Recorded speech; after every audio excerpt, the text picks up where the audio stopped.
Bonjour Laurent Berger. Bonjour. Alors c'est une journée d'action qui est partie sur les réseaux sociaux. Des restaurateurs vont rouvrir leur restaurant aujourd'hui. Ils appellent d'une certaine manière à la désobéissance civile. Est-ce que vous apportez votre soutien à leur démarche ? Non.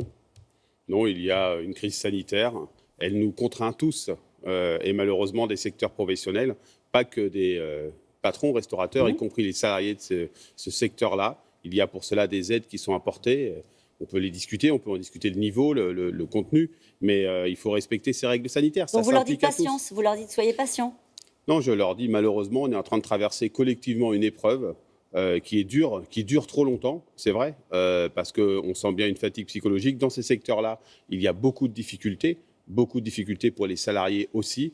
Mais malheureusement, on sait bien qu'il faut respecter les règles. C'est comme ça. Il faut qu'ils soient sanctionnés. Le gouvernement menace de supprimer leurs aides à ceux qui suivraient cet appel à la désobéissance civile. Est-ce qu'il faut aller jusque-là ? Mais d'abord, il va falloir voir qui le suit réellement. Vous savez, ça peut être un coup d'éclat sur les réseaux sociaux, mais vous savez, entre ce qui se passe, heureusement d'ailleurs, d'une certaine manière, sur les réseaux sociaux et ce qui se passe dans la vraie vie, heureusement que c'est un peu différent. Donc, regardons ce qui va se passer. Mais encore une fois, ça ne fait plaisir à personne ce qui est en train de se passer, ni pour les employeurs, ni pour les salariés.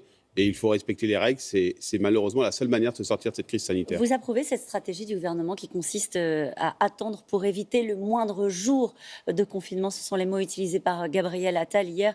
Ce n'est pas reculer pour mieux sauter, c'est ce qu'on a entendu aussi. C'est évidemment un des risques. Vous savez, depuis le début, moi je dis que les règles sanitaires, je ne suis pas qualifié pour les fixer. Personne n'avait envie de ce reconfinement. Mais pour autant, peut-être qu'au niveau sanitaire, il sera nécessaire un jour ou l'autre. Là, il semblerait qu'il y avait la possibilité d'attendre pour voir si justement les règles qui sont fixées aujourd'hui seront suffisantes pour éviter ce qui, il faut le dire, sera une nouvelle épreuve dure à traverser pour une population qui est déjà très, très éprouvée, et notamment un monde du travail qui est très éprouvé déjà dans la période. Donc, regardons ce qui va se passer dans les semaines à venir. Il faut respecter les règles et il faut que ça se passe au mieux, qu'on accompagne au mieux les personnes qui sont le plus en difficulté. Il y en a beaucoup aujourd'hui. Et il y en a beaucoup. Vous croyez qu'il faut continuer, Laurent Berger, à protéger les plus âgés ? C'est ce qu'on a fait depuis le début de cette crise. Le prix à payer pour d'autres catégories, vous avez parlé de ceux qui travaillent, qui sont parfois en télétravail, mais aussi de notre jeunesse, des étudiants. La question est de nouveau posée. Il faudrait de longues minutes pour parler d'un débat philosophique de cette manière-là. Ce qui est sûr, c'est qu'il faut une priorité sur la jeunesse. Par exemple, vendredi, auprès du Premier ministre, moi j'ai dit qu'il ne fallait pas fermer les écoles et qu'il ne fallait pas que les universités referment. Ça aurait été dramatique. Il faut regarder ce qu'est la situation des jeunes actifs qui sont aujourd'hui en situation difficile. Moi, je préfère avoir une logique d'accompagnement accru de cette jeunesse, soit parce qu'elle est au chômage, soit parce qu'elle est en études, et qu'on regarde comment on les accompagne et on met des règles particulières pour eux. Ça me paraît meilleur comme débat. Ça veut dire que vous pensez qu'on ne peut pas le poser, ce débat, en réalité ? En tout cas, dans la société telle qu'elle est aujourd'hui, vous savez, c'est assez hystérique en ce moment, le débat public. C'est assez caricatural. Poser un débat aussi profond que celui-ci est compliqué. Est-ce qu'il y a... On parle beaucoup en ce moment d'isolement volontaire, ou en tout cas d'isolement volontaire pour les personnes âgées. Ces sujets-là se discutent. Moi, je crois que c'est compliqué quand même dans un moment où le débat, encore une fois, n'est pas serein. Ce qui est sûr, c'est qu'il faut des mesures accrues. Moi, je suis plutôt pour qu'on aide la jeunesse à traverser cette période. On le fait, pas suffisamment ? Pas suffisamment, sur notamment la question du revenu. Regardez ces files d'attente de jeunes étudiants, mais pas seulement dans les distributions alimentaires. Donc, qu'est-ce qu'il faudrait en matière de revenus ? Sur le revenu, vous le savez, la CFDT défend depuis longtemps le RSA jeune pour les jeunes, mais le gouvernement est engagé sur une réflexion sur ce qu'il appelle la garantie jeune universelle, une allocation et un accompagnement dans son parcours de formation ou son parcours professionnel. C'est déjà une piste qu'il faut creuser très très rapidement maintenant. Quand vous voyez les violences aux Pays-Bas, quand vous entendez que Bruxelles choisit l'interdiction des manifestations contre les mesures anti-Covid, est-ce que vous pensez que l'exécutif a raison de se montrer prudent et que le climat peut s'enflammer, en gros que le pays a atteint le maximum de ce qu'il pouvait supporter? Vendredi, la réunion avec les organisations syndicales et patronales, il n'y a pas un intervenant ou une intervenante qui n'a pas dit qu'il y avait un état de fatigue psychologique extrêmement important, une grosse lassitude. C'est pas pareil, la lassitude et la colère? Non, mais la lassitude, elle peut amener la colère si les choses ne sont pas comprises. Et moi, je crois que autant je ne commande pas les décisions sanitaires, autant je crois que dans la construction des règles il faut davantage associer les parties prenantes. C'est qui ? C'est, dans ce qui concerne le monde du travail, les organisations syndicales et patronales, mais dans la société, ce sont les élus locaux. Il faut regarder comment on adapte les règles au plus près des réalités et comment on les porte collectivement. Encore une fois, ce n'est pas un débat politique, l'application de règles sanitaires. C'est un débat de société. Mais sur la méthode, le gouvernement n'a pas progressé en associant davantage les élus locaux, les partenaires sociaux. J'ai l'impression qu'on entend ça depuis un an. Oui, mais en tout cas, vous savez, vendredi, il y a une réunion qui se finit à 17h45. Il y a un conseil de défense à 18h.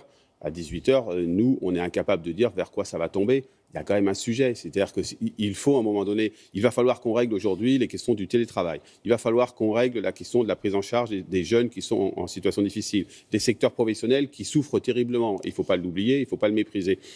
Ça nécessiterait qu'on soit non pas à fixer les règles, ce n'est pas notre rôle, mais davantage associés. Vous avez bien compris ce qui s'est passé. C'est le président qui décide. Eh bien justement, au bout d'un moment, je crois que le président, quel qu'il soit, et celui-ci comme les autres, tout seul face à cette crise sanitaire et tout ce que ça englobe en termes de crise économique, de crise sociale, de crise de la société, ne trouvera pas les solutions tout seul. La France et l'Europe ferment leurs frontières. C'est d'une manière générale le retour des contrôles aux frontières, y compris dans l'espace de Schengen. On voit qu'une vision protectionniste, souverainiste semble s'imposer, y compris portée d'ailleurs par des gens qui sont issus de la gauche comme Arnaud Montebourg. Ce sera ça l'héritage du Covid ? Non, je ne crois pas. Là, on a une question de crise sanitaire. Il faut éviter que le variant sud-africain pénètre dans notre pays. C'est de ça dont il s'agit en termes de fermeture aux frontières. Je crois qu'au contraire, il faudrait qu'on ait une vision un peu plus, moins auto-centrée sur la crise sanitaire. Une partie de notre salut viendra aussi de la capacité que les pays émergents puissent accéder aux vaccins, puissent accéder à la protection. Donc, c'est pas, le réflexe, ne sera pas un réflexe de repli sur soi. Ça va être un bien commun de l'humanité, le vaccin ? Oui, je crois, ouais. Oui, je crois, évidemment. On n'en prend pas le chemin, là, vous Non, avez on n'en remarqué. prend pas le chemin, et c'est justement le chemin qu'il faudrait prendre. Je crois qu'il faudrait vraiment que les pays qui soient les plus en difficulté soient également aidés, et pas simplement par la Chine et la Russie, si je peux me permettre. L'Union européenne a une grosse responsabilité en la matière. Le texte contre le séparatisme est débattu aujourd'hui à l'Assemblée. Il se veut un bouclier républicain contre l'islam politique. Il prévoit par exemple l'extension de la neutralité aux salariés des entreprises délégataires de services publics.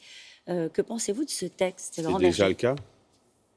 Vous n'avez pas besoin de Il y a une légiférer ? neutralité. Non, je crois que là-dessus, il n'y a pas besoin de légiférer. Très franchement, là-dessus, ni sur les contraintes qui seront mises aux associations, il y a déjà un contrat d'association qui est prévu et qui est négocié avec le mouvement associatif depuis des années. Dans les entreprises, on ne recense pas de réelles difficultés sur ce sujet-là. Il y a quelques cas qu'il a fallu traiter dans quelques entreprises, et donc il n'y a pas besoin de mettre le doigt sur des règles supplémentaires. C'est du dialogue dont on a besoin, beaucoup plus de dialogue. Il y a une arrière-pensée politique derrière ce texte, c'est ça que vous laissez entendre ? Non, il y a un sujet, il y a un sujet d'un islam politique qui peut être dangereux pour la société, comme il peut y avoir un catholicisme politique. Il y a eu Vous les mettez dans sur le le même passé. plan ? En tout cas, pas sur la même intensité aujourd'hui, mais sur ce que ça a pu représenter ou ce que ça peut représenter dans une société en termes de risque, oui. Mais ce qui est sûr, c'est qu'il faut du débat là-dessus. Moi, j'ai préféré le discours du président de la République que le texte, pour être tout à fait franc. Juste un dernier chiffre, 48%. C'était un sondage qui ne devait pas être publié, qui a été publié et qui donne Marine Le Pen au second tour à 48%. Vous pensez que c'est une traduction de ce qui peut se passer avec cette crise sanitaire ? C'est un risque, cette sortie politique via le Front National au second tour si haut ? Bien sûr, c'est un risque. Je le dis depuis longtemps. Que le risque, c'est si on abaisse le niveau politique en termes de contenu du débat et si surtout on considère que le débat politique est une affaire d'individus et pas une affaire d'idées et de confrontation de points de vue et d'association dans le dialogue de toutes les parties prenantes, le risque, c'est du repli sur soi, c'est le vote extrémiste, le vote Le Pen.